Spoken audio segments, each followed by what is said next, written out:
اهلا بيكم، رمضان كريم. انا دكتوره داليا البنهاوي، اخصائيه تغذيه علاجيه، بكالوريوس الطب والجراحه، كليه طب جامعه عين شمس. انا معاكم النهارده عشان اجاوب على كل اسئلتكم بخصوص رمضان.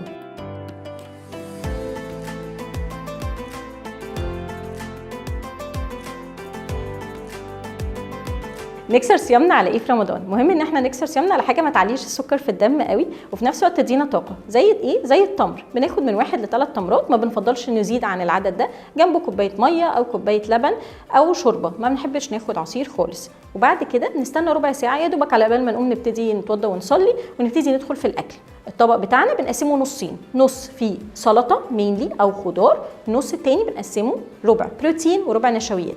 نخلص السلطه ندخل في البروتين، يفضل تبقى حاجه جريلد مشوي، وبعدين ندخل في النشويات في الاخر. ايه الحاجات اللي احنا مش عايزين ابدا نفطر عليها او نكسر صيامنا عليها لانها بتعلي سكر الدم جدا وهتجوعنا جدا؟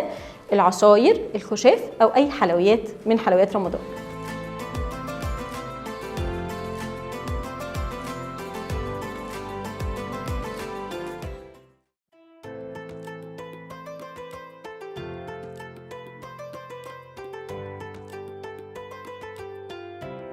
بننصح مريض السكر ان هو يجي زياره لدكتور الغده وزياره لدكتور التغذيه قبل رمضان من اسبوعين لشهر. اولا طبعا عشان يظبط العلاجات بتاعته ومواعيدها، ثانيا عشان نبتدي نظبط النظام الغذائي بتاعه عشان نوصل معاه ان هو ما يتعبش في رمضان، ولا سكره يعلى ولا سكره يوطى. نشوف طبيعه اكله دلوقتي هتبقى عامله ازاي ونقدر نظبطها ازاي عشان في رمضان الدنيا تبقى مظبوطه معانا. نوعيه الاكل هتفرق معانا، شرب الميه، بينام كويس ولا لا، بيلعب رياضه او هيلعب امتى. كل الحاجات دي بنحتاج على الاقل اسبوعين عشان نظبطها.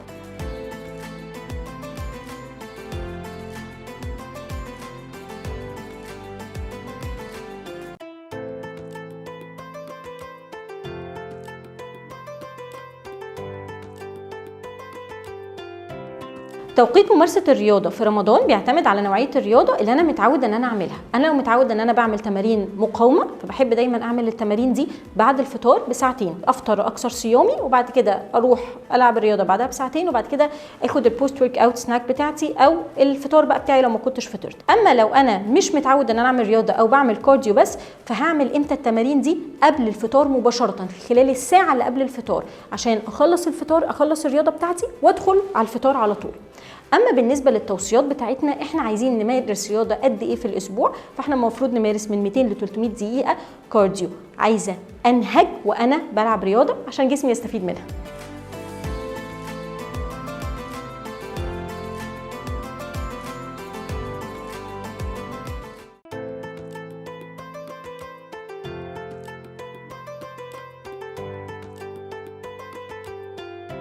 طبعا رمضان يعني عزومات، ورمضان هو اللمه. هنعمل ايه عشان ما نبوظش النظام الغذائي بتاعنا في رمضان وما نبقاش بنبوظ الدنيا كلها؟ اول حاجه مهم نفتكر ان احنا عايزين نستمتع باللمه مش بالاكل وبس. والاستمتاع كمان بالاكل مش معنى كده ان انا ازود او افرط في تناول كميته. فانا دايما بحب امشي بمبدا ان احنا بندوق الاكل. يعني احنا برضو هناخد الخضار او السلطه بتاعتنا الاول، وبعد ما بخلصهم ببتدي ادوق من كل حاجه موجوده او من الحاجات اللي انا بحبها. على الاقل ما بحطش كميه كبيره، باخد كميات صغيره. بكده انا هبقى استمتعت ودقت الاكل كله، وفي نفس الوقت ما افرطتش في تناوله وما بوظتش النظام الغذائي بتاعي. اما بالنسبه للحلويات، للاسف رمضان حلوياته دايما بتبوظ الدنيا، خصوصا ان احنا دايما عندنا اختراعات جديده كده بتظهر كل فتره. بحب دايما اقول ان احنا مش عايزين الحلويات دي تبقى بشكل يومي. يعني الناس اللي بتتعزم كتير مش لازم في كل عزومه اكل حاجه من الحلويات. ممكن اختار يوم او يومين في الاسبوع بس واكل قطعه حلويات صغيره جدا صغيره جدا، وبعد الاكل على طول. ما تبقاش في وقت ما بين الفطار وما بين تناول الحلويات عشان جسمنا ما يتضرش وفي نفس الوقت نستمتع.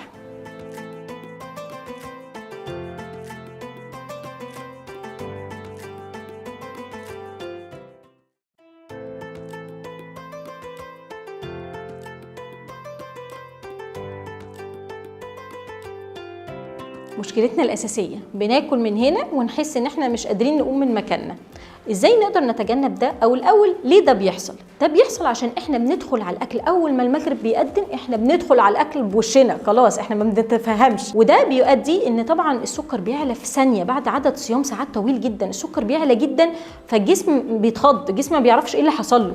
فانا لازم ادي فرصه لجسمي ان هو اهيئه. يا جماعه انت جسمك صايم بقاله 16 ساعة، جسمك هيدخل له أكل واحدة واحدة. نكسر صيامنا الأول على حاجة ما تعليش سكر الدم قوي زي التمر، ممكن ناخد تمرايه، ممكن ناخد 3 تمرات، بعدين نقوم نتوضى ونصلي، نقوم ندخل الحمام كده ونهدى ربع ساعة. حتى لو احنا معزومين عند الناس مفيش مشكلة ان احنا يا جماعة احنا هنصلي مثلا الأول ربع ساعة ونبتدي ندخل في الأكل. لما ندخل في الأكل مهم جدا ناكل بالراحة، نمضغ الأكل كويس، محدش هيشيل الأكل من قدامنا. اغرفوا طبقكم بالراحة، اهتموا بنوعية الأكل اللي بتحطوه في الطبق، يبقى فيه سلطة، يبقى فيه خضار، يبقى الأكل متنوع، يبقى فيه بروتين، يبقى فيه نشويات.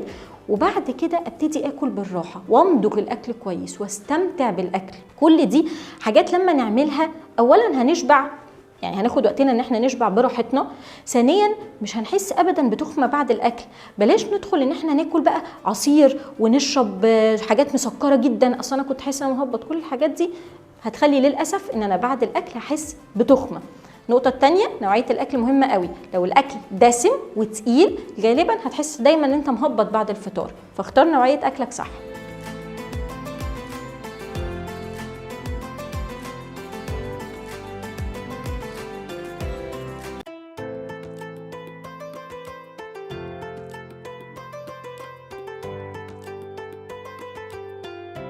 بالنسبة بقى للسحور، احنا السحور ده يعتبر وجبة مهمة جدا لا تقل أهمية عن وجبة الفطار. هي دي اللي بتأهلنا ان احنا تاني يوم ما نبقاش جعانين، ما نبقاش عطشانين، نبقى عندنا طاقة وصحيين فايقين وعارفين نشتغل ونتعامل مع الناس.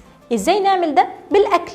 أول حاجة نحب ان احنا ناكل في السحور الأكلات الغنية بالبروتين والخضروات، يعني فول مع سلطة، بيض، جبنه قريش، ممكن لو حد بيحب الشوفان ويحط معاه بقى رشه مكسرات وشويه فاكهه.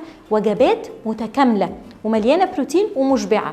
والاهم من كده ان بعد ما نخلص الوجبه الحلوه دي ناخد معاها كوبايه زبادي كبيره ومعاها خيار. الزبادي والخيار بيساعدونا ان احنا نبقى عامل لنا ترطيب ونحافظ على الميه بتاعتنا اللي احنا بناخدها لتاني يوم، فما نشعرش بالعطش بسهوله. مهم قوي بمناسبه موضوع العطش ده ان احنا ما نشربش ميه. في ناس تقعد تشرب 2 لتر ميه وقت السحور، بس ده جسمك هيتخلص منه غالبا قبل تاني يوم الصبح. محتاج ان احنا من ساعه ما نكسر صيامنا، نكسر الصيام بتاعتنا لحد تاني يوم سحور بتاعنا نقعد نشرب ميه. من الفطار للسحور احنا بنشرب ميه، حتى احنا بنصلي التراويح معانا ازازه ميه ونقعد نشرب ميه كل شويه.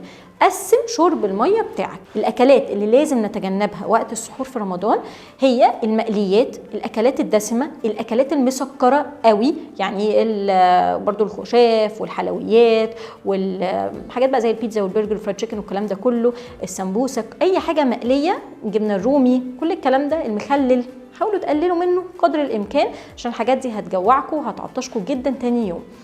خلي بالكم السحور مهم عشان نشاطكم تاني يوم.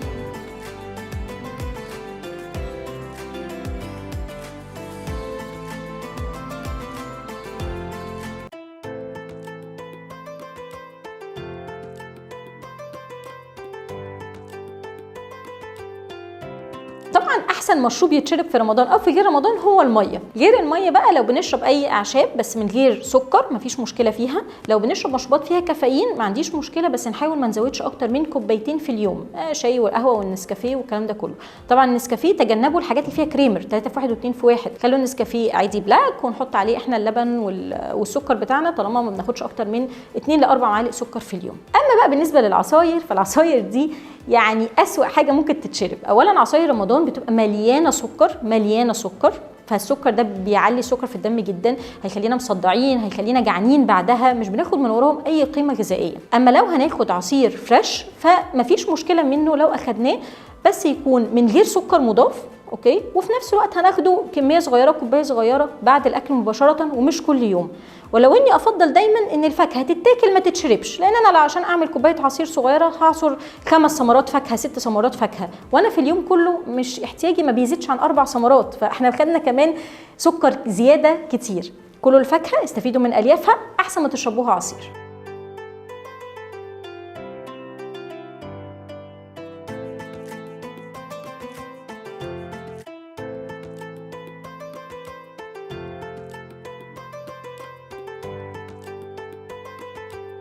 اكتر مشكله بقى بتواجه بعض الناس ان هم مش بيشربوا ميه كويس في رمضان، بينسوا يشربوا ميه، ما بيلحقوش، دي بتبقى مشكله كبيره. جسمك بيحتاج يشرب ميه، فلما بتصوم طول النهار وبعد الفطار كمان مش بتعوضه وما بتشربش ميه، حتى لو احنا في الشتاء والجو برد بس بيوصل للجفاف بسهوله. طيب المفروض اصلا نشرب قد ايه ميه في اليوم؟ المفروض ان لكل كيلو ليك 30 مللي ميه، كل كيلو جرام في جسمك ليك 30 مللي ميه تشربه. طيب احنا ممكن نشرب عصير بدل الميه؟ لا ما ينفعش، الميه ميه ما بيعوضهاش العصير. والشاي والقهوه والكافيين، المشروبات اللي فيها كافيين بتضر البول، فالمفروض بعد كل مره بنشرب شاي وقهوه نشرب معاها كوبايه ميه زياده. لو بنلعب رياضه بعد الفطار لازم نشرب ميه زياده عن الميه اللي احنا المفروض نشربها طول اليوم. من فضلكم ما تنسوش تشربوا ميه وتخلي جسمكم دايما هايدريتد. النقطه الثانيه بقى اللي غلط خالص برضو، اللي هي افضل اكل من ساعه ما افطر لحد ما اتسحر. انا باكل بقي شغال، بقي شغال، في حاجه دايما في بقي، حتى لو حاجه دي حاجه صحيه بس هو بقي شغال. ايوه يا جماعه، ما هو ده كالوريز زياده جدا عن اليوم بتاعنا وعن احتياجات جسمنا. اصلا جسمنا صايم فوق 16 ساعه، محتاج ياخد بريك، ياخد وقت انه يهضم، ياخد وقت يعرف ايه اللي بيدخل له. فنحاول دايما قسموا وجباتكم،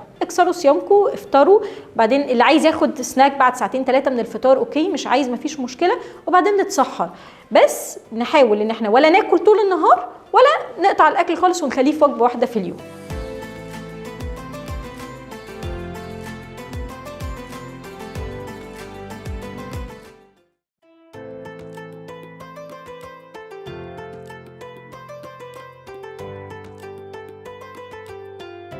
ده سؤال مهم قوي يا جماعه. خلي بالكم بقى الحاجات اللي فيها صوصات، الكاتشب والمايونيز، دريسنج السلطات اللي بيتحط على السلطه اللذيذ الكيوت ده، كل الحاجات دي مليانه املاح، مليانه ترانس فاتس اللي هي الدهون اكتر دهون مضره في الحياه. خلاص، الشوربه الجاهزه والمرقه الجاهزه والحاجات دي اللي احنا بنحطها كده واحنا مش واخدين بالنا، المشروبات اللي بنجيبها من بره، الحاجات بقى دبل كراميل ماكياتو والكلام ده كله، كل الكلام ده بتزود لنا في الوزن واحنا مش عارفين. احنا بناخد عادي. العصاير يا جماعه، الناس بتشرب عصير تقول لك عصير فريش، ماشي، هو حتى العصير فريش هو له كميه، ما ينفعش اشربه كده. المكسرات، بصوا يا جماعه، المكسرات دي بقى حاجه صحيه جدا، بس لما ناكلها نيه وناكلها قد قبضه الايد، حبه صغيرين، مش لما تبقى محمصه ومملحه وعليها حاجات ادد والكلام ده كله. دي كالوريز زياده جدا على الفاضي، بتزود لنا، هي زياده في الملح فبتزود لنا الميه المتخزنه في جسمنا. فوانس ان احنا بدانا ناكل منها ما بنعرفش نبطل، كميه كبيره فما بنعرفش نبطل. كل ده بيبتدي يبقى مضر قوي لجسمنا واحنا بناكله من غير ما نحس، فبيسبب زياده في الوزن. اما بالنسبه للفواكه المجففه فهي كويسه جدا، بس هي زيها زي الفاكهه، فمقدار مثلا 3 قراصيه او 3 مشمشيه تقريبا بثمره فاكهه. انا ليا في اليوم من 3 ل 4 ثمرات فاكهه، فانا لو عايزه اكل قراصيه ممكن اشيل ثمره فاكهه من يومي واحط مكانها 3 قراصيه مثلا.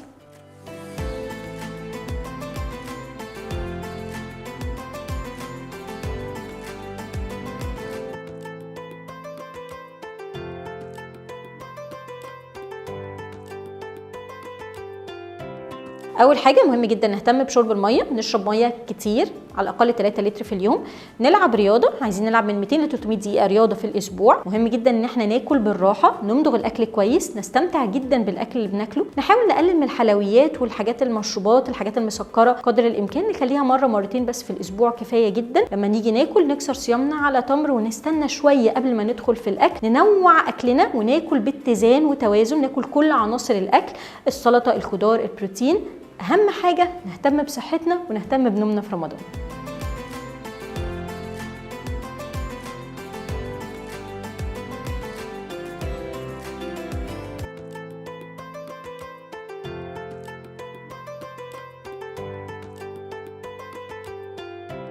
مقاومه الانسولين بتحصل لما الجسم بيطلع الانسولين والخلايا بتاعته ما بتستجيبش للانسولين اللي هو بيطلعه. طبعا احنا لما بناخد اكلات فيها سكر فبنحتاج نطلع انسولين عشان السكر ده يتوزع في الجسم ويتخزن. كل لما الخلايا تطلع ما تستجيبش للانسولين يبتدي الجسم يطلع انسولين اكتر، فالخلايا ما تستجيبش ليها فيطلع انسولين اكتر، في الاخر بقى عندنا انسولين كتير قوي في الدم. الانسولين كتير قوي ده بيبتدي يخزن سكر في صوره دهون وفي مناطق احنا مش حابينها، خصوصا اللي هي منطقه الكرش. ده بيخلينا طبعا عندنا زياده في الوزن، خلينا متضايقين، مش حاجه لطيفه. طيب ازاي احنا نقدر نعالج حاجه زي كده؟ الحمد لله ان احنا داخلين على رمضان، لان الصيام من الحاجات المفيده جدا جدا جدا لمقاومه الانسولين، بس مهم ان يكون معاها تظبيط في نظام الاكل. زي ايه؟ زي ان انا اكل عناصر الاكل كلها بتوازن، يعني هاكل السلطه، هاكل الخضار، اكل بروتين، ما يبقاش بروتين دسم، ما يبقاش فيه حاجات فرايد او مقليه. نوعيه النشويات اختارها بعنايه، طبعا المفروض ان انا اقلل النشويات قدر الامكان، ولو هختار نوعيه نشويات يبقى نشويات ما بتعليش السكر في الدم بسرعه، مش هو ده اللي احنا محتاجينه خالص.